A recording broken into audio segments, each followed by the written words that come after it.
बिस्मिल्लाहिर्रहमानिर्रहीम। अस्सलामुअलैकुम नाज़रीन कराम, नई वीडियो में आपको खुश आमदीद कहते हैं।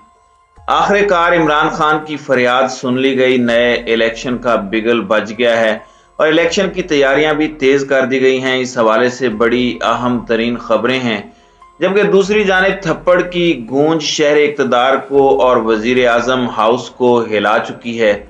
इस थप्पड़ की गूंज में किसने किसको थप्पड़ मारा और किसे क्यों थप्पड़ पड़ा, ये सारी डेवलपमेंट्स आपके सामने रखनी है।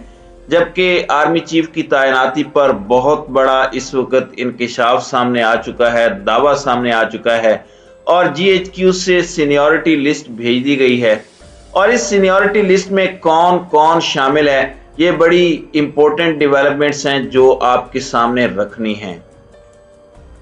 नाज़रीन कराम, वज़ीर आज़म हाउस में कल रात गए हेलीकॉप्टर के आने की खबरें, एक अदद थप्पड़ की गूंज और उसकी असल कहानी क्या है, इस हवाले से तो बड़ी अहम बातें करनी हैं और ये शायद बड़ी सख्त बातें हों। कुछ लोगों को ये बात शायद अच्छी भी ना लगे, जबकि इसके साथ ही साथ बहुत बड़ी पेशरफ्त के हवाले से भी डिटेल्स आपके सामने रखनी है। क्योंकि 29 नवंबर को आर्मी चीफ ने रिटायर होना है। अगला आर्मी चीफ कौन होगा, इस वक्त सिनेरियो इतना दिलचस्प बन चुका है, सिचुएशन इतनी इंटरेस्टिंग हो चुकी है कि इस पर जुआ लगना भी शुरू हो गया और कुछ हॉट फेवरेट भी हैं जिन पर पैसा लग रहा है ब्लैक मार्केट के अंदर। इतनी अनसर्टेनिटी है, यानी इस वक्त मुल्क के अंदर इस इंपोर्टेड हुकूमत ने इस तैनाती पर जो डामाडोल सिचुएशन है उसे कितना खराब कर दिया। वरना ये मैं समझता हूं कि कोई भी सियासी जमात हो, इस ओहदे के ऊपर किसी शख्स से ये एक्सपेक्ट करना कि या तो वो हमारे हक में होगा या हमारे खिलाफ होगा, ये सारी की सारी चीजें गलत हैं और जो गलत है वो गलत रहेगा।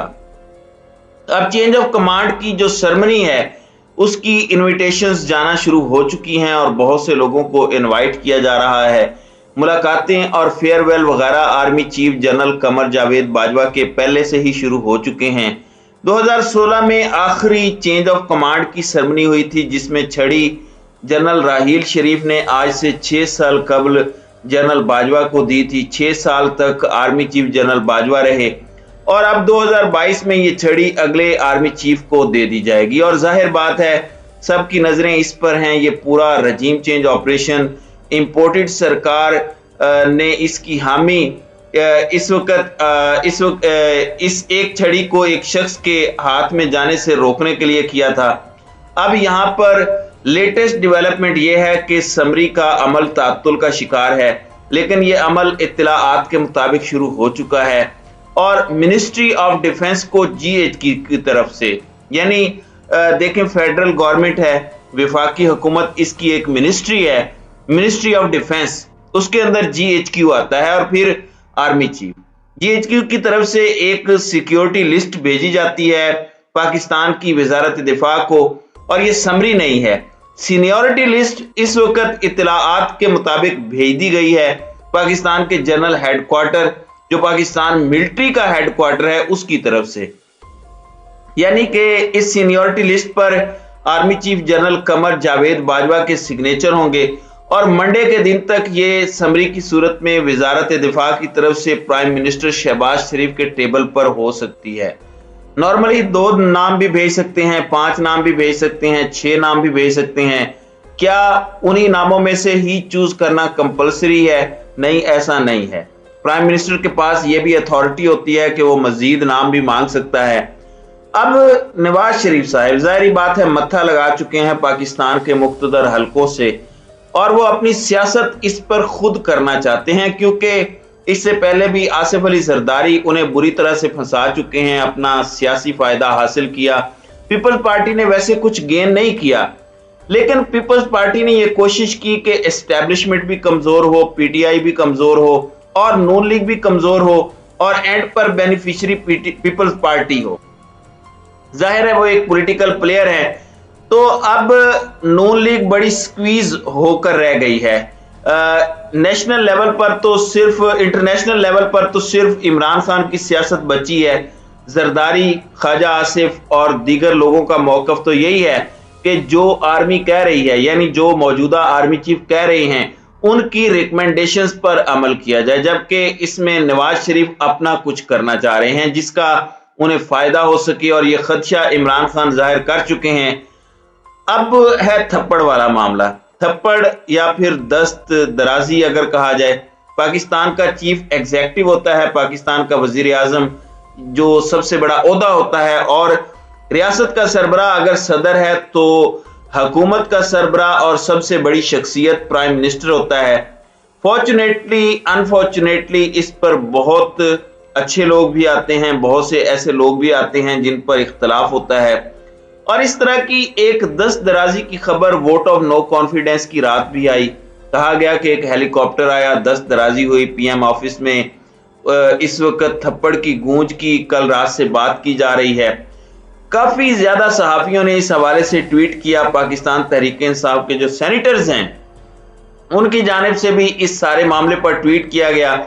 उसके बाद अता तारड़ डिफेंसिव मोड में आए, उन्होंने इस सब पर बात भी की और फिर इमरान खान की तस्वीर एडिट करके इवन नून लीग के कुछ सेनेटर्स ने लगाना शुरू कर दी कि थप्पड़ तो वो पड़ा था। अब ये खबर दुरुस्त नहीं है और इसके अंदर कुछ बातें भी हैं। शायद किसी को समझ आ जाए कि 9 अप्रैल की रात जब उस वक्त के वजीर आजम इमरान खान को वजीर आजम ऑफिस से निकाला गया तो जमहूरियत से नफरत करने वाले चंद लोगों ने यह खबर चलवाई कि इमरान खान के साथ दस्त दराजी हुई है। इस खबर को कुछ सहाफियों और पीडीएम में शामिल जमातों के वोटर्स ने उस वक्त बहुत ज्यादा पसंद किया और खूब फैलाया था। और Imran Khan normally sunglasses क्या नाम इंडोर पहनते हैं, यहां तक कहा गया कि वो अपने जख्म छुपा रहे हैं। फिर जब हमने तस्वीर दिखाई इमरान खान की खुसूसी तौर पर मंगवा कर कि ये लोग ग्लासेस के बगैर भी देख लो, और इस झूठी खबर का असल मकसद क्या था? मकसद था कि सियासतदानों और सियासत की तजलील की जाए और पाकिस्तान के मुंतखब नुमाइंदों की तजलील की जाए। इसी तर्ज की आज भी खबरें चलवाई जा रही हैं कि शहबाज शरीफ को थप्पड़ पड़े हैं।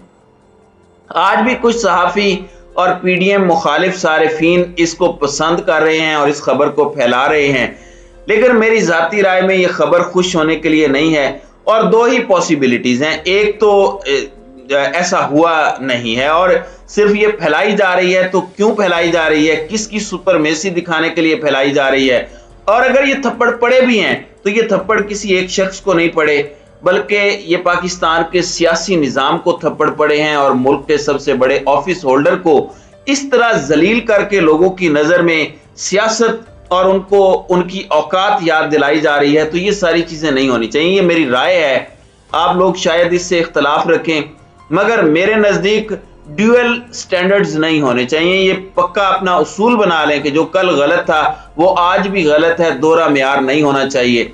और शहबाज शरीफ से हजार नहीं, मेरे तो लाखों इख्तलाफात होंगे, मगर ये ठीक नहीं है। अब यहाँ पर इलेक्शन कमीशन ने आइंदा इंतखाबात की तैयारियां तेज कर दी हैं। आम इंतखाबात के लिए रिटर्निंग अफसरान ने इंतजामिया से काम लेना शुरू कर दिया है। तफसीलात के मुताबिक इलेक्शन कमीशन ने आइंदा आम इंतखाबात की तैयारियां तेज कर दी, जिसके लिए इलेक्शन कमीशन ने सूबाई हुकूमतों से अफसरान की फहरिस्तें तलब कर ली हैं। इलेक्शन कमीशन ने चारों चीफ सेक्रेटरी से ग्रेड 17 से ऊपर के अफसरान की फहरिस्तें तलब की हैं। इलेक्शन कमीशन ने चारों सूबों के चीफ सेक्रेटरीज को मुरासले अरसाल कर दिए हैं। इलेक्शन कमीशन का कहना है कि नए इंतखाबात के इनेकाद के लिए काबिल अफसरान की लिस्टें फराहम की जाएं। अच्छी शोहरत वाले ग्रेड 17 से ऊपर वाले अफसरान को लिस्ट में शामिल करके नाम फराहम किए जाएं। इलेक्शन कमीशन ने कहा कि इन अफसरान की फहरिस्तें मुतल्लिका सूबाई इलेक्शन कमिश्नर्स को फराहम की जाएं। साथ ही डिस्ट्रिक्ट रिटर्निंग अफसरान, असिस्टेंट रिटर्निंग अफसरान मुकर्रर किए जाएं। अदलिया से रिटर्निंग अफसरान लेने के फैसले की सूरत में इलेक्शन कमीशन चीफ जस्टिस को खत लिखेगा।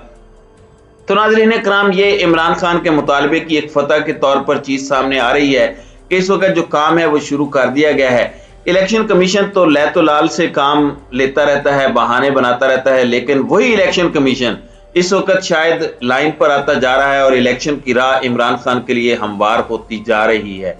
तो नाज़रीन इकराम, आपकी इस वीडियो के हवाले से क्या राय है? अब अपनी राय का इजहार कमेंट सेक्शन में जरूर कीजिएगा।